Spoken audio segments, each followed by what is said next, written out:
সুপ্রিয় শিক্ষার্থী সকলে কেমন আছো? আশা করি সবাই ভালো আছো। আজ অনেক দিন পরে আবার আমরা আমাদের নিয়মিত পাঠে ফিরে আসলাম। আশা করি তোমরা যদি আমাদের সাথে থাকো তাহলে আমরা নিয়মিত করতে পারবো এবং তোমাদের সমস্যার সমাধান আমরা খুব দ্রুতই করে দিতে পারবো। দেখো, আজকে আমরা করব সপ্তম শ্রেণীর 2.1। 2.1 হচ্ছে অনুপাতের অঙ্ক। এখানে দেখো 5 নম্বরটা আমরা একটু করি।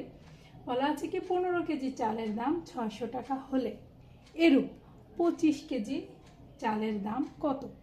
এখানে বলা আছে।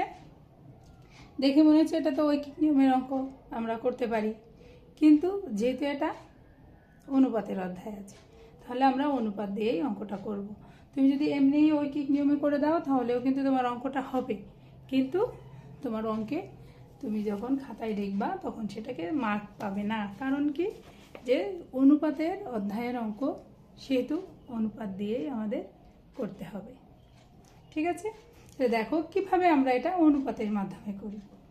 এখানে দেখো কি বলা হচ্ছে, অনুপাতটা কি? অনুপাতটা হচ্ছে যে কোনো জিনিসের আনুপাতিক হার। আনুপাতিক হার অর্থাৎ যে একটা নিয়মিতভাবে কোনোটার একটা সাপেক্ষে আর একটার মান বাড়া বা কমা, এটাকেই বলা হচ্ছে অনুপাত। যে একটা যদি এখানে দেওয়া হচ্ছে 15 কেজি চালের দাম 600 টাকা, তাহলে 25 কেজির দাম অবশ্যই কী হবে? বেশি হবে। তাহলে কি একটা আনুপাতিক হারে বাড়বে, সেই বাড়াটাই হচ্ছে অনুপাত। বা একই হারে যদি কমে তাহলেও সেটা অনুপাত। তা আমরা এখানে অনুপাতের মাধ্যমে এটা করব। দেখো, তাহলে অনুপাতের মাধ্যমে করতে গেলে কি আমরা এখানে স্বাভাবিক দৃষ্টিতে বুঝতে পারছি কি, যেহেতু 15 কেজি চালের দাম 600 টাকা, তাহলে 25 কেজি চালের দাম কি হবে? অবশ্যই বাড়বে। তাই আমরা এখানে লিখে নিতে পারি যে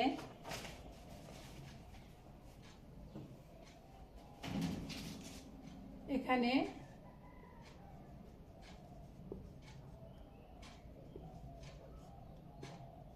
চালের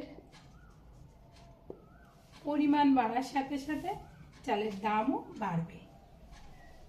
চালের পরিমাণ বাড়লে দামও বাড়বে। অর্থাৎ কি হবে? 15 কেজির দাম 600 টাকা, তাহলে 25 কেজির দাম আরও বেশি হবে। তাহলে আমরা ধরে নিতে পারি, ধরে নিয়েই যদি আমরা করে ফেলি, যে ধরি 25 কেজি, আমাদের যেহেতু যেটার মান বের করতে হবে সেটাকে আমরা ধরে নেব। 25 কেজি চালের দাম আমরা ধরে নিলাম ক টাকা। তাহলে আমরা অনুপাত অনুসারে কি লিখতে পারি? অর্থাৎ দেখো,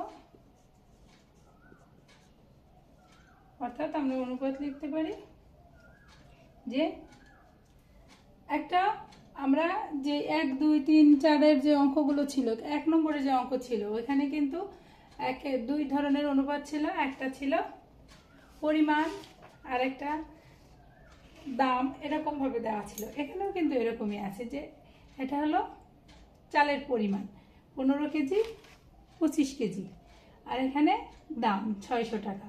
তাহলে 25 কেজির দামও টাকায় আসবে, তাহলে সেটাও দামের অনুপাত। তাহলে আমরা লিখতে পারি কি, যে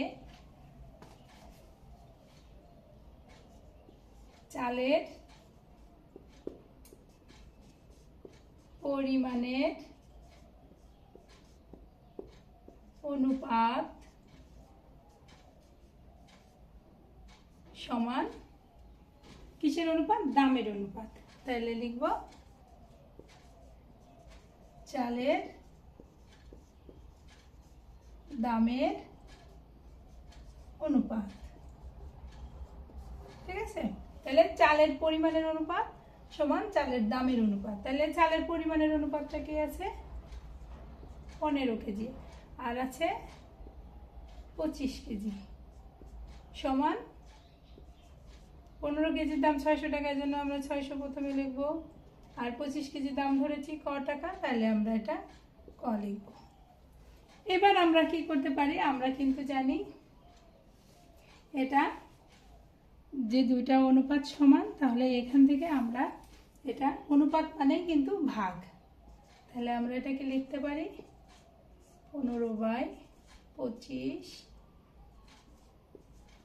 600/ক। এবার আমরা কিন্তু আর গুণন করে নিতে পারি 15-র সাথে ক এবং 25-এর সাথে 600, এটা আমরা আর গুণন করে নিতে পারি। যেহেতু আমাদের কি বের করতে হবে, ক এর মানটা বের করতে হবে, সেহেতু আমরা কটাকে আমাদের বাম পাশে রাখবো। তাহলে দেখো আমরা এখানে একবারে করে নিতে পারি যে কটাকে আমরা এইখানে নিয়ে আসলাম, আর 15 যেহেতু 15-র সাথে ক গুণ হবে, তাহলে 15 যদি ক এর এখানে চলে যায়, কটা চলে আসবে 15-র জায়গায়, তাহলে কি হবে 600 নিচে চলে আসলো 15 আর উপরে চলে গেল 600-র সাথে 25 গুণ হবে, তাহলে 25 উপরে আসলে কি হবে দেখো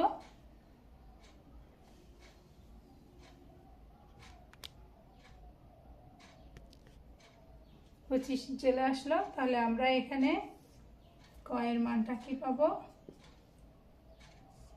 এটা যদি কাটাকাটি করি 4 15 60 শূন্য, তাহলে আমরা পেয়ে যাব 100। অতএব 100 সাথে কিন্তু আর একটা শূন্য আছে, যে 4 25 100 সাথে এই যে শূন্যটা, তাহলে অতএব আমাদের কি আসলো 25 কেজি চালের দাম বের হয়ে গেল অনুপাতের মাধ্যমে। তাহলে আমরা লিখতে পারি আমাদের 25 কেজি চালের দাম আমরা কত লিখতে পারি 1000 টাকা।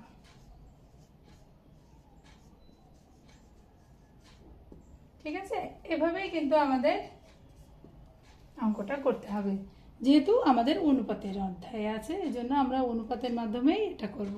ঠিক এইভাবেই কিন্তু আমাদের 6 নম্বর অঙ্কটাও আমরা করতে পারবো। 6 নম্বর অঙ্কটাও আমাদের এই একইভাবে। তাহলে 6 নম্বর অঙ্কটা তোমাদের SW থাকবে, তোমরা SW করবে, 6 নম্বর অঙ্কটা করে আমাকে জানাবে যে তোমাদের কিভাবে তোমরা অনুপাতের অঙ্কটা করেছো। তাহলে আজ এই পর্যন্ত, সবাই ভালো থাকো, পরবর্তীতে আমাদের পরের ক্লাসগুলোতে যোগ দিও। সবাই সুস্থ থাকো, সুন্দর থাকো।